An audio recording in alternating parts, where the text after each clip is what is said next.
What's up, everyone? This is Noa Dalzell, and I'm here with another episode of WNBA Today on CLNS.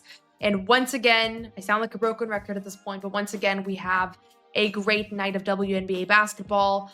The best outcome for neutral basketball fans occurred tonight, and that's that both series are now tied up 1-1, thanks to an 89-83 come from behind Phoenix Mercury win over the Minnesota Lynx. Shout out to the Mercury, who were down by as many as 20 in this game, ultimately complete the comeback in overtime. I will talk about kind of keys to the game and the most instrumental players there.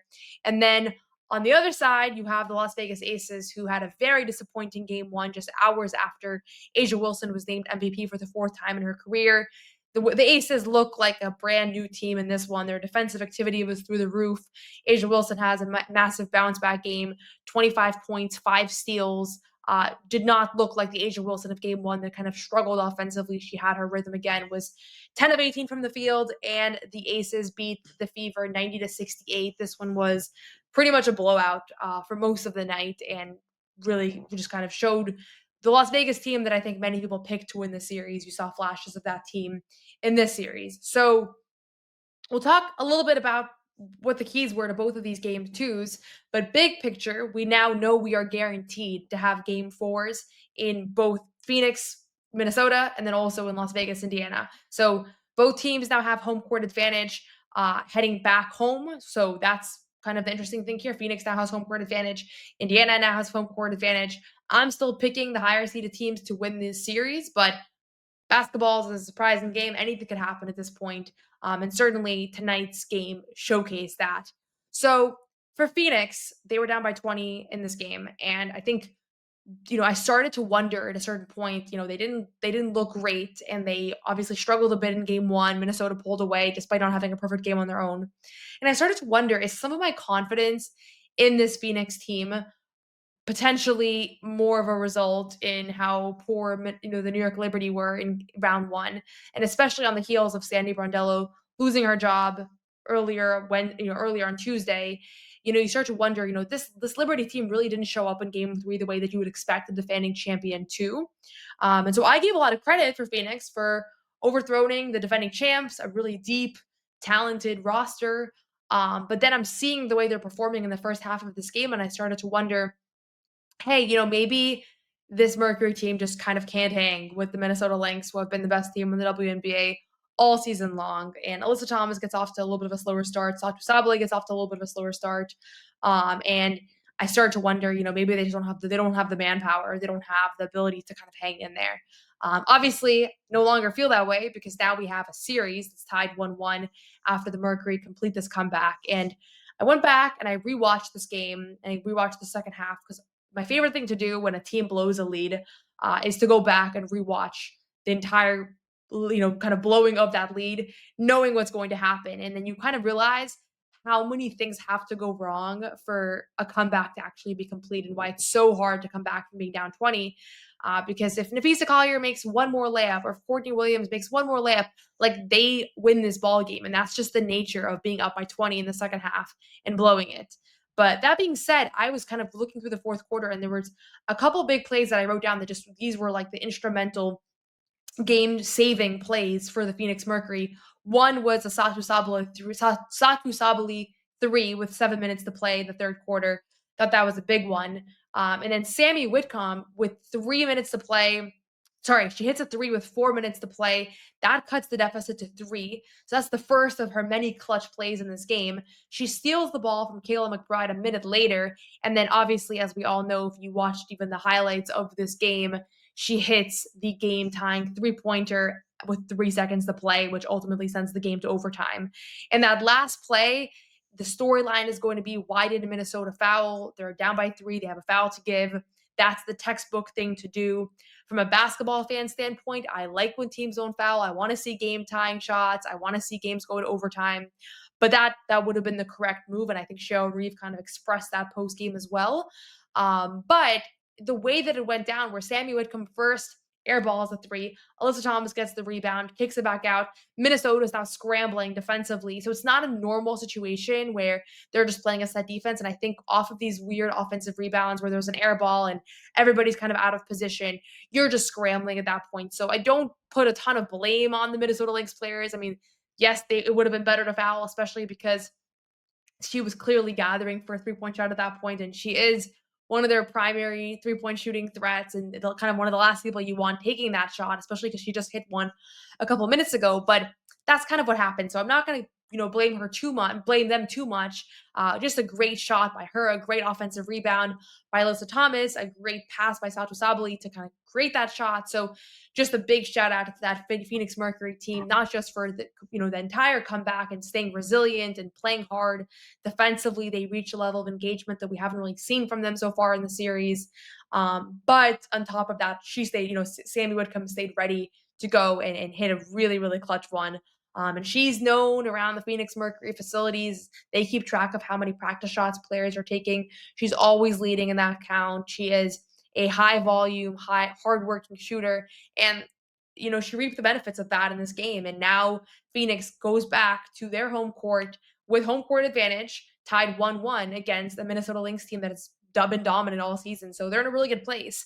And I'll give a shout out to DeWanna Bonner, who has really struggled offensively in this series. She was only 2 of 9 from the field today, but she had a big steal with 3 minutes to go and a fast break layup. That was a big play. When you go back and look at these comebacks, every one of those baskets in the fourth quarter, every steal, every stop, all of it counted, all of it mattered. That's just the way you do it. That's the way you overcome such a big deficit against a really talented team that made some big plays down the stretch. It wasn't like they made everything went wrong. Like, they still made some big plays, but it wasn't enough to ultimately pull off the win. And I want to give a shout out to Sato Sabali, who has taken a lot of heat during these playoffs for not being efficient, for not scoring enough. Game 1 versus the Liberty, she goes 2 of 17 from the field. Game 1 against the Mercury, she goes 3 of 11. And this is an all-star. This was one of their big offseason acquisitions.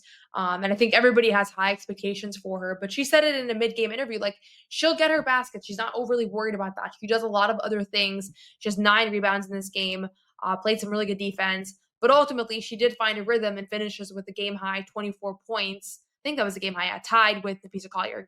24 points on 9 of 22 shooting, 5 of 11 from 3. And she really hit some big ones. And so shout out to her. Shout out to Sato Sabali for staying with it. And at the end of the day, like, the reason why you have 3 all-star caliber players in Alyssa Thomas, Kalia Copper, and Sato Sabali is that some of them can be a little bit off and the others make up for it. Kalia Copper hit a huge 3 in overtime. She had a more quiet night. She only took 8 shots the whole game. But that's okay because somebody else is going to shoulder that load. Alyssa Thomas had a classic Alyssa Thomas stat line: 19 points, 13 assists, 8 rebounds. It doesn't even really amaze me at this point because this is what we come to expect from her. But when you look at the plus minuses across the board, they were a plus 13 in her minutes. And that's also just kind of a classic Alyssa Thomas stat line. This was a massive, massive win for Phoenix. I think if they don't pull this off, if that shot at the end doesn't go in and, the Lynx pull away by 3, I don't think Phoenix has the ability to come back from a 2-0 deficit against the Minnesota Lynx team that is hungry and eager to get back to the finals. So they had to win one of these 2 games, and they did what they had to do. They held Minnesota to just 4 points in overtime, so that was critical as well. But the defensive effort down the stretch, from both of the second half plus overtime entirely, they only scored 25 points. Like, that's really impressive. And so, that's terrible math. 14 plus 7, 35 points. So it's really impressive that kind of the defensive effort and intensity that you saw be upped in the second half there. And they're going to need more of that in order to advance in the series. So that's the first game of the night. That was a thriller. I love a good comeback. I love a good collapse. I do love this Minnesota Lynx team, but I do love a good collapse always because it just kind of creates points where you realize how thin the margin of success is here. I will say it's not that Minnesota's stars didn't show up. All 3 of their big 3 scored at least 20 points. Napisa Collier with 24, Courtney Williams with 20, and Kayla McBride with 21. But they didn't get enough from Bridget Carlton, who was 0 of 7 from the field, just 2 points. They had a 5-second violation with less than a minute to play. That was also a big mishap. Shale Reeve discussed that a little bit as well. They probably could have called a timeout there. And they didn't get much from the bench. And so that's a problem as well for them. Natisha Heidemann is scoreless. Jessica Shepard just scores 3 points. Their depth has been critical all season long. And so the stars at the top, Kayla McBride, Courtney Williams, Nafisa Collier, these are 3 all-star talents. They showed up offensively. They gave them what they needed. Still they could have made some better plays down the stretch, but it was the others that I think you can't have those kinds of stat lines against a good team. And the others for Phoenix did show up. Catherine Westfeld was critical. She had 8 points, but critical in that second half and in mounting that comeback.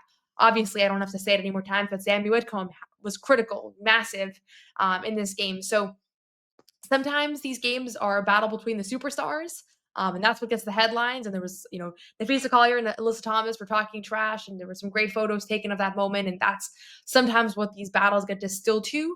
But I really felt like in this case, it was more about the others, and the Phoenix Mercury others were the ones that kind of helped propel this game to victory and tied the series up. The other game of the night was the Las Vegas Aces defeating the Indiana Fever 90-68. They won every single quarter in this game. It was a pretty dominant performance on both ends from the beginning to the very end. Shout out to Nalissa Smith, who had a massive career performance for the Las Vegas Aces. I mean, this is somebody that they traded for midseason. She was instrumental in their success and in kind of putting together that 16-game win streak in the second half of the season. She scores 18 points and 7 rebounds in this game, was a plus 14 in her 30 minutes, was 7 of 9 from the field. And Nalissa Smith is somebody that, again, she was a top pick, drafted by the Indiana Fever, didn't really work out there, didn't really work out in Dallas. Yet still, the Las Vegas Aces saw a future, saw a reason to go get her. And they traded a draft pick in a season that felt a little bit lost. And I think a lot of people critiqued that move at the time. I didn't have like a strong take on it, but a part of me was kind of like, is Nalissa Smith really going to solve all of Las Vegas's problems? And obviously, it wasn't just that. Asia Wilson started playing better, Jack Young started playing better, Chelsea Gray started playing better. But she's been huge. And in game one, you didn't really feel her impact. In this game, you did on both ends. She was physical, she was strong, she was dominant. And it certainly helped that Asia Wilson was back to her usual self and a far cry from her game one performance. Both of those playing alongside one another in the front court is critical. So I loved what I saw from Nalissa Smith.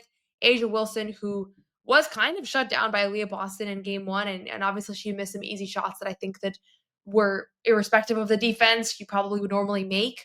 In this game, she has 25 points on 10 of 18 shooting. She has 5 steals, kind of ridiculous to have 5 steals in a game, 2 blocks, and 9 rebounds. And she very much looks like the MVP candidate that was crowned on Sunday. She did not look like the MVP, the 4-time MVP in Sunday's game. So I'm not surprised whatsoever that Las Vegas came back and tied this series up. Ultimately, this is a championship core. This is a team that rattled off 17 straight wins. I did not see them dropping 2 games in a row at home in the semifinals. I'm still not counting Las Vegas out. I think this was a tough performance for them. The biggest thing that I noticed in this game is the defensive intensity and the game plan specificity around Kelsey Mitchell was at a much higher level. The attention to detail in guarding her. I will say she had 13 points on 4 of 14 shooting. I think that she is going to make some of the shots that she missed in this game. She has become an incredibly reliable scorer, one of the most reliable guard scorers in the WNBA, if not the most reliable guard scorer in the WNBA. So similar to how I felt about Asia Wilson's performance in game one, where it was just like, okay, she had a little bit of a stinker, but she's going to bounce back because that's what makes her the first team all WNBA player that she is. Same goes for Kelsey Mitchell, who I don't think is going to have that kind of performance again. But in her absence, like with Kelsey Mitchell struggling, not absence, she was there, but she wasn't able to provide the offensive lift that she has for most of these playoffs and really most of the season. You started to feel the absence of all the players that are on the sidelines, right? Like suddenly I'm like, where's Sophie Cunningham? She could provide a little bit of a boost here for this Fever team. Obviously, Caitlin Clark doesn't need to be said. But Ari McDonald, another one where it's like I'm starting to be like, I miss Ari McDonald. She was so instrumental for this Indiana Fever club as well. So when Kelsey Mitchell is struggling, their margin of error just doesn't allow for one of their star players, and particularly her with the offensive load that she carries, to kind of exceed that. So Lexi Hull kept them in it for much of the night. She was 5 of 11 from 3, 15 points.